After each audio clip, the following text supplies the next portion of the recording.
Hey, it's Jabbo. Welcome to BrickTsar, where we answer your Lego questions, at least hopefully in this video. And today we're going to be talking about Bricklink. And I've had quite a number of people asking me various questions about Bricklink, but I'm going to go through an email I received and also a message from someone we met at Brick Fair, Alabama, who's starting up a Bricklink store. So these are some good questions. For somebody beginning with that. But I just want to give a quick update on the shell station that I got from Howard. I cleaned all the pieces that he sent me for that shell set. Was it 6378? I forgot the number. Let me look at my paper here. It is set, 6378. And I went through, washed all the pieces. And as I was right, it was missing the vehicle. Which is like a truck, I think. So I'm missing all the parts for the truck and a few other parts. I went through, made a list. I went ahead and printed out the Bricklink inventory with the little check boxes on the side so I could check everything off. And then I went through my personal collection and found, I don't know, about 30 or 40 different parts, maybe about 30 parts that were missing. Got those out of my personal collection. So I got one of the minifigures. I need the shell torso. Probably got one laying around here somewhere. I couldn't find it in my minifigure box. Really need to get things sorted out. And then I came down. I think I'm just missing 5 pieces now. And I'm going to go on Bricklink and order those. I got one seller that I can get 4 of them or 5. Maybe it's 6 pieces, and he's got 5 of them that I need. So basically, I'm going to get all the parts but the torso from one seller and then go to another seller and get the torso. The problem is I just need to find other things that those sellers have that I might want to buy. Using Bricklink as a buyer in that case. But let's talk about Bricklink as a seller, which I also do. Now, those parts, obviously that's a vintage set. In fact, it's so vintage that the 1x1 round pieces originally came on a sprue. Much like you see some of the plant pieces or weapons today, they come on a sprue. According to the inventory, the 1x1 round plates were on a sprue originally, which messed me up when I was going through the inventory at first. I realized I thought it was like 1, but you had to multiply it by 2 for the actual number of round by round. one round by, I can't talk, 1x1 round plates. So let's go. I'm going to take you down to the my computer. We're going to look at Bricklink from there to answer these questions. Excellent. All right, so the first questions we're going to be answering are from Beachy Momma Bricks. That's Beachy. We met her, I think, I forgot to write your name down. I think it's Brenda. Beachy Momma Bricks just started a Bricklink store. Met her family there at Brick Fair. So we're going to be, in this series of questions, we'll be talking a little bit about shipping. She's an experienced seller as far as like on eBay, but there's some little things that are different with Bricklink and some things that you need to set up, especially if you're going to do automated shipping, which, with automated shipping, there's some calculations that go in there. But first, let's just get to some of the questions that she asked. And the first one is, what should I do with printed parts or stickered parts? Can I sell them as is? Well, let's go to the set that I just got from Howard. And in that set, there are actually some stickered parts and printed parts. It comes with a sticker sheet. And on that sticker sheet, there would have been all these different shell stickers and things. But what I want to do is actually go to the set. So we'll go back to the set and the inventory for that set. And the way it works, when the set's brand new, the parts don't have the sticker. But if you're buying it used, which we have, they're going to be stickered parts. And fortunately, with Bricklink, people do add the stickered parts. And they're usually down at the bottom. They always are. Now here's a printed part, the door. It's printed, both of the doors. I had to find, those are some of the parts I had to find. I had them in my personal collection. The torso on the girl and then the guy there, they are printed, not stickers. But down here, the counterparts is where you get the stickers. And some of these are kind of hard to see. Like these 2 parts are actually for the same thing. This is the glass and this is the glass in the door. If I open it up, this is one of the ones on mine that it was a little bit crooked, but it's oh, that sticker's terrible. It's like torn. It's hanging off there on the side. So the challenge then with stickered parts is number one, figuring out what they go to. So fortunately, people describe them. Like this one is a window 1x4x5 with fixed glass with light gray lever in base and black new sticker pattern. So you got the word new, you got a lever. So you type those words in, you might be able to find it. Because if you don't know what set a stickered piece goes to, sometimes it can be very, very hard to find. So yes, you can sell them. The challenge then is becoming familiar with the set that it goes to. So you start with the element. So if it's like a 1x4 brick or a 2x2 tile, this set had some 2x2 tiles in it that were stickered. You start there. It's a part. Let me go to one of the stickers. It's a part 3068B, meaning it has the groove. So you get, man, that's a terrible looking sticker there. Mine's a lot better that Howard sent me. So you can look at all the tiles that are stickered, or you try to figure out, what is this? That's a sledgehammer. You might not know that. It might look like a road intersection. So with experience and over time, you can start to figure out what sets they go to. But you can sell them as is. You can sell them in the condition they are. Just describe it. When I was looking for the parts that I needed, I will show you that. This turned out as a good coincidence that was your question, and then it was also something I'm personally doing on something I'm trying to buy. So one of the parts that I needed, what part was it? I'm trying to go from memory. It was this white tile. I think this goes on the car or the truck that's in the set. And so I looked at the people that were selling them, and they describe them. It says, stickers not complete, missing 1/8 of a piece on an edge. See, that's a good description. These others are just kind of blank. You don't know. They could be the whole sticker. It could look bad. But I tend to like buying from people that describe it. Even if it's in good condition, just describe it. Well applied sticker, a bit to the left, no scruffs. That's the way to describe it. Which that's a lot of typing to do for a part that is only 26 cents. But I recommend that because it's better to build up your reputation as a seller than to worry about a 25-cent part. So the next question she asked is about, are there any Lego pieces that do not have Lego, the word Lego, printed on them? I had some Technic pieces that I couldn't find the Lego imprint on. The guy at the Technic table at Brick Fair verified them for me. Are there any others like that? Yes, there are. There are a lot of pieces. A lot of Technic pieces, axles. There may be some on the axle that is in the black. I just can't see it, but there are many other pieces that don't have the logo. If they don't, and it's more likely to be on pieces that don't have studs. Any piece that has a stud on it obviously is going to have the logo on it, but even some of the studs that are hollow don't have the Lego logo. So what you're always going to be looking for in this, if you find a piece, you got to, again, go back to trying to figure out a way to describe it, because if there's a piece in a modern set, or any set really, there's most likely an image. Now, oddly enough, with this set, there were some pictures missing from the database, but they weren't this red plate 1x1 2 on a sprue. Nobody had a picture of that because that's kind of unusual piece, but that piece would have the Lego logo on it. And what you're looking for is, if there's no word Lego, you're looking for numbers. Any numbers that you can find on it. Usually it's a 4 or a 5-digit number, but even there's pieces that don't have that.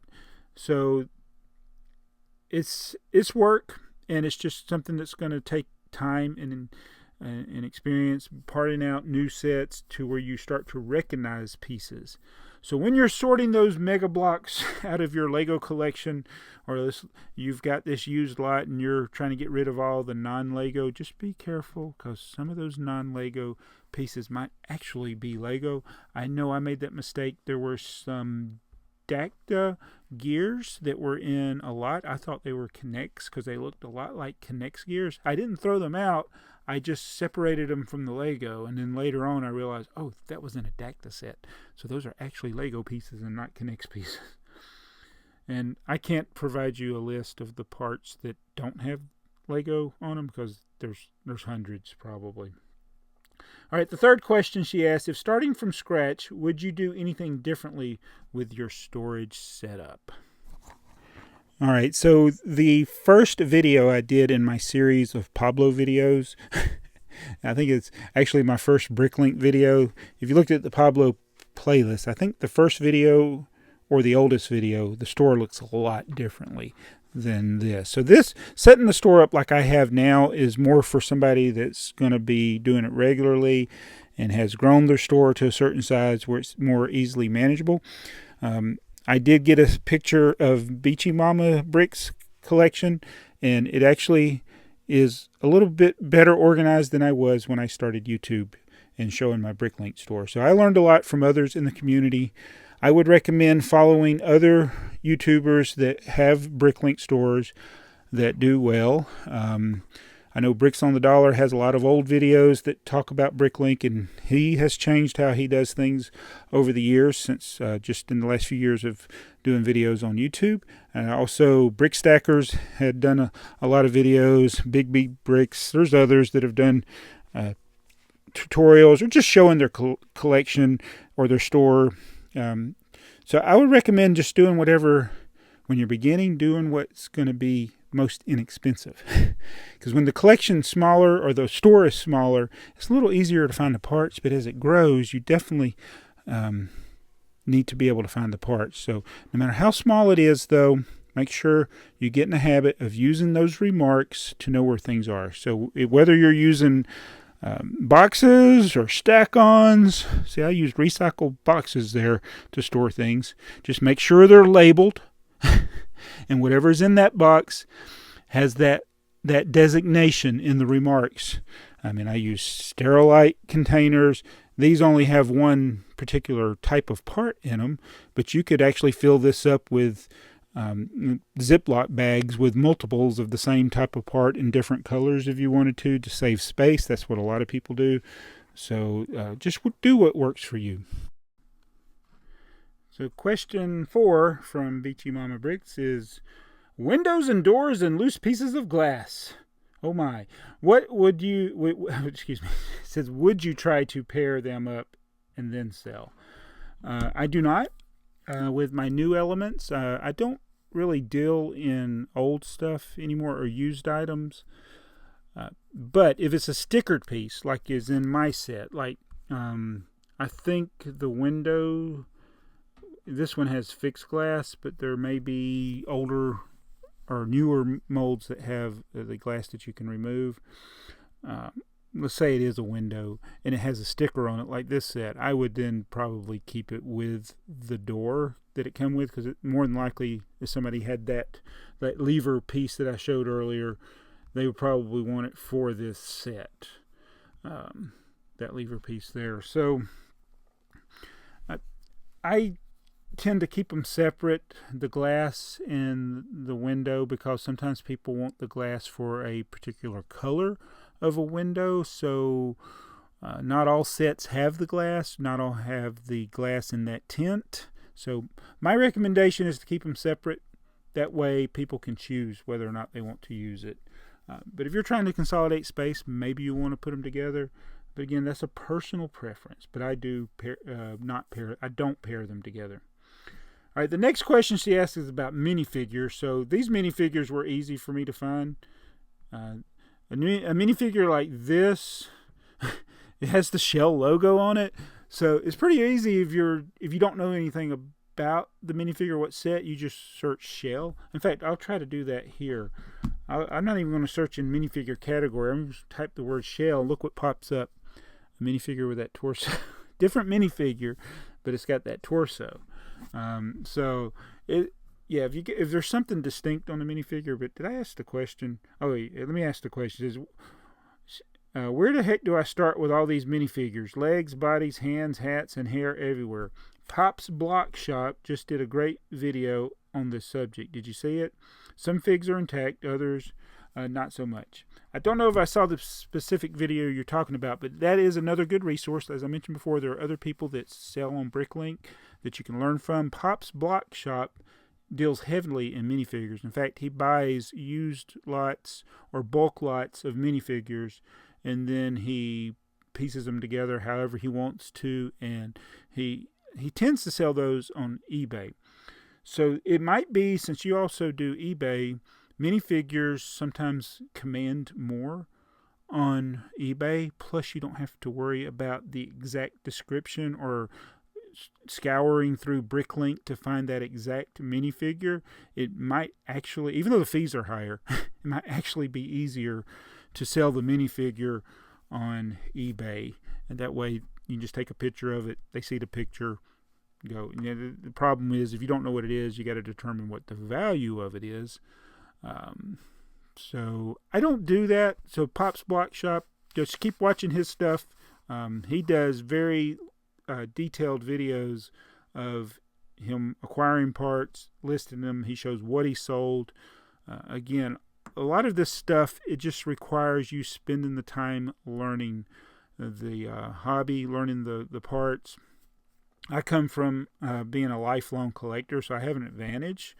And I was just watching the Building Up to It podcast, and Bricks on the Dollar and the other two guys were talking about this minifigure, Bricks and Minifigures going out of business. One of their franchises, they're losing 3 of their stores, and it's like they're not.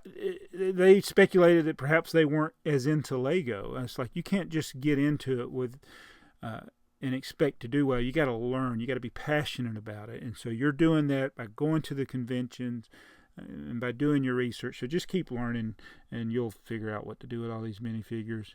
Again, I save myself that aggravation because I deal with new parts from new sets, and I don't have to do the work of figuring out where those things go from or go to. All right, so that was some of her questions. She also asked about tires and wheels. Oh, used tires and wheels can be very hard to figure out, but those do have printing on the side. Most tires do have a part number on the outside of the wheel or the tire that you can look at, and same with the wheels. So get familiar with the parts. And then we're going to do the last question is about the shipping. Probably should have done this first. And I'm going to show you my settings that I use. So you go to My Store Settings, and then once you get there, you go, where do you go? You go to Shipping. You got Terms, Splash, Management. That's for like, the management's like if you want to close your store temporarily or something. And so I got all these options, but not all of them are checked. Request for invoice. That's what you do if you don't want to worry about like not charging the right amount, but it does take longer for the buyer, and they may not check out if you don't have a instant checkout option. So always make sure you have a request for invoice. That works if people want to add to their order, or they have a question about something. They can go ahead and lock those pieces into you without going ahead and paying. Hold the order open. You know what? I probably should do that option. Why did I not have... the reason I didn't have that set is because sometimes people keep you on hold for a long time. But I'm going to go ahead and make that change. I don't know. Yeah, I need to have that. But let's look at first class. Then I'm not going to talk about international right now. That's another video. But let's look at the first class. That's the most important to get right. So I pulled this from somebody else's. You can go on there and find other people and then use theirs, or you can manually set it up. So mine is not perfect because if I'm shipping to California, so I'm in Georgia, if I ship to California, all of these numbers are going to be higher. So I kind of have a base rate that is slightly above the actual shipping. And sometimes I end up undercharging, sometimes slightly overcharging, but most of the time I'm under what the actual shipping is. Like here, if you're up to 13 ounces, $4.63. Sometimes it's 5 something, like $5.20 for the shipping when you get up to that 13 ounce. But one thing I wanted to show on here, so make sure you have any other options. I have a handling if the order is under $8, which that should be under 10. I got to change that. Because I have an order restriction of the minimum buy is 10. I could change that. But the max weight for first class is 13 ounces, but I add an ounce for the envelope. Maybe I should do 2. I have had a few orders where the order ended up being a little over 13 ounces and I had to ship it priority mail, but it's, $2 or $3 more on my part. I don't worry about it. So I might recommend that you set this add base weight of 2 ounces if you're going to be doing an envelope, or if you're going to ship in a box, whatever the weight of the box is, add it there. I do have some small boxes that only weigh a couple ounces that I can use sometimes. I don't have very many of those, so I mostly ship in envelopes. And then the other options you go to are like priority mail. So I got the medium flat rate box, the bubble mailer. This is the most common. You can get these bubble mailers for free from USPS, the free bubble mailer. And I need to change this because it's actually $7.55, but I put 7. I'm going to change that. It's going to now be more expensive to buy from me.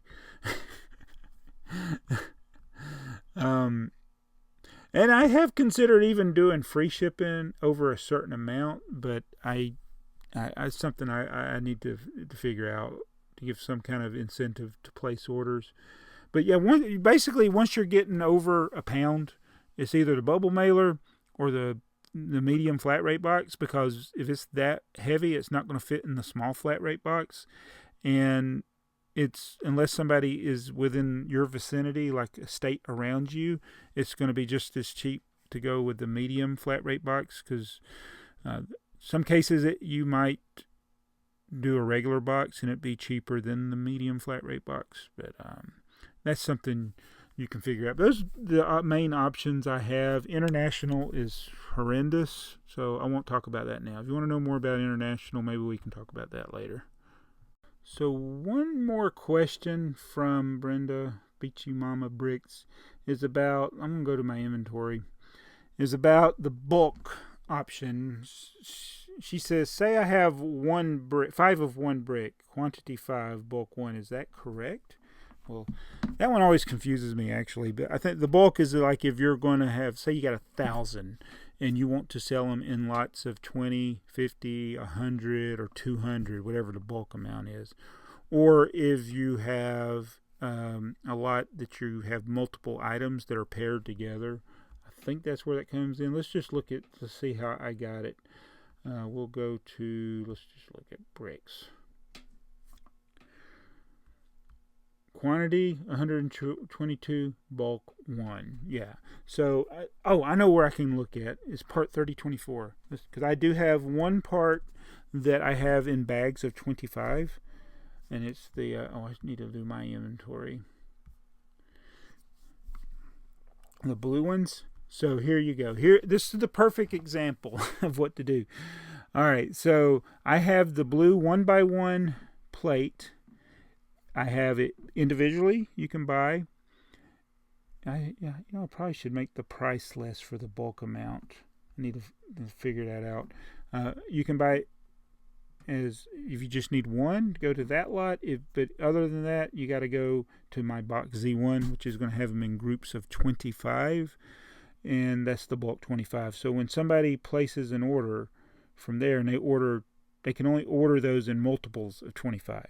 So if they put a 25, they're not going to buy 25 lots of 25. They're going to buy 25, but it's going to be just that one piece. It won't let them order it in another quantity. And I'll also make sure the quantity is divisible by the bulk number amount, because I have gone to the store that says you have to buy 100 and only got like 47 left. I'm like, well, you don't even have 100. So just make sure that number always matches or is divisible by the quantity. Okay, so this next question comes from Dustin, who sent me a Gmail. I don't get very many Gmails, but I'm getting more of them now that I killed BrickTsar at BrickTsar.com. That email no longer works. Got tired of paying for it. Nobody, only got a few emails. Actually, they were always like contact form on YouTube, and so I changed it to Jabo at Gmail. Jabo37 at Gmail. Anyway, Dustin says, "Hey, BrickTsar, big fan of the channel. Thank you for sharing your Lego world with me and all others.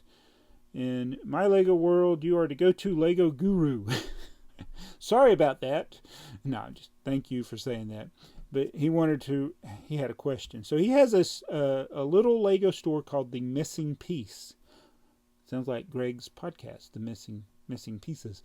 I have been running that store out of my basement since 2017. We have recently moved from Detroit to Milwaukee, and I came across an opportunity to rent an office space for the store. This will get me and the inventory out of the house. I'm excited at the idea of having a space for the shop. It would strictly be online still, but I think it would put me on track to open a physical location in the future. My thought is that the store is currently closed and packed up. This would be the perfect time to make this happen. I am an overthinker and sometimes overlook the obvious pitfalls of doing something. I tend to focus on the goal, not the path to the goal. All right. So my store, he says, my store has been up and running for a long time now. Have you ever thought of moving your Bricklink store out of your home? and it says, if you were to move your Bricklink store out of your home, what kind of space would you like to set up? So it's interesting that in 2016, actually, I'm going to go get the camera. Is the lighting bad here? I don't know. In 2016, I was doing really good on YouTube, and mainly because the trains are fun. That's my bags. And so I had thought this would be a great opportunity to consider doing something like that. I know there's others that have done it either through their YouTube or even their Bricklink. I think a good example of somebody who successfully moved from apartment to warehouse to store is Bricks on the Dollar. But let me get back to mine, and then I'll tell you what I think. So I was doing well with YouTube. I had all this in the basement. I thought, wouldn't it be nice to get a lot of this stuff out and have a studio and have the Bricklink separate? There was a little office complex about about 2 miles from our house that had opened up, and I looked at the rent. It was about $1,300 for an area that was actually smaller than my basement. $1,300 a month. And that would not include utilities and other things that you would need, and then insurance. I don't know what insurance is involved when you are using a place like that. And then if you're going to consider, is people from the public going to be coming in, or is it going to be strictly like a warehouse or a go-to place? But I was making enough on YouTube that I thought, I can cover the cost. Well, fortunately for me, YouTube died as I was thinking about doing that. So I didn't have the money to do it. So I squashed that. And I think now, it would have been terrible, because probably the monthly operating expenses would have just eaten. I would have had to sell stuff just to keep the place up. And that's not what I want to do. So that gets into the pitfalls. And I think having a separate warehouse is for people who are doing a high volume of sales. So I think you would need to be doing probably close to 5 figures in sales each month. I got tired of holding it that way. So 5 figures in sales. I would think you'd need to do a minimum of $10,000 a month to justify the rent on a warehouse or a building. Because I don't know how it is in the area where you're moving.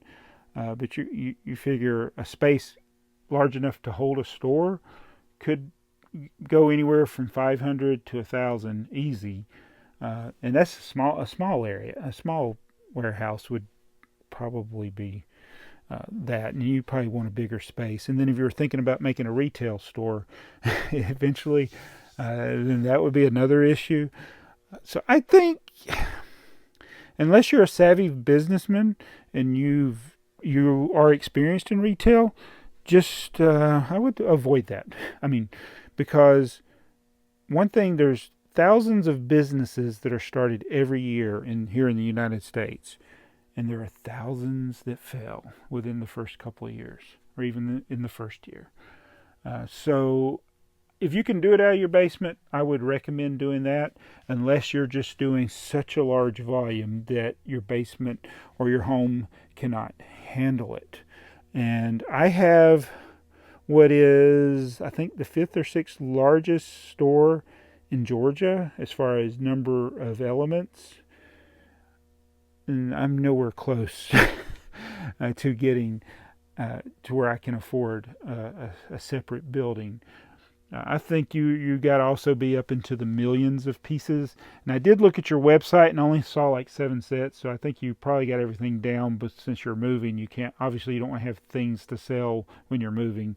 I don't know what kind of volume you do. I don't know how large your store is. Those are the questions that need to be answered to figure out that. But I just think there's too much risk involved.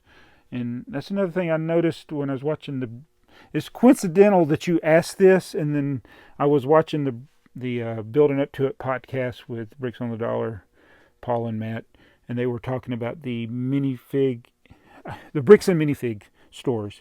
One of the franchise owners had 3 stores, and apparently they don't know how to pay their rent, and they're closing. It's just so much overhead. The overhead costs. Having it in your home, there's such an advantage, but if you don't have the space and you can afford the rent, those are the considerations, before going into your own brick and mortar store or a warehouse. So I want to thank Beachy Momma Bricks and Dustin for the questions, and leaving the comments below. Maybe I didn't answer the questions well enough, or is it good enough? I don't know. I'm not good with English. Go talk to Greg's wife. She's good with English. That's brick attack. Anyway, I got a headache. I worked all day. I did want to do these videos. I know this is a little bit longer of a video. It's almost like a podcast. But those were good questions, and I think it opens the discussion. Tell me what I said that could be improved on, or do you have other questions? So I'm going to try to do once a week, doing a video talking about BrickLink, whether it's me showing you from BrickLink or just answering your questions. So if you have more questions about BrickLink, leave them in the comments below.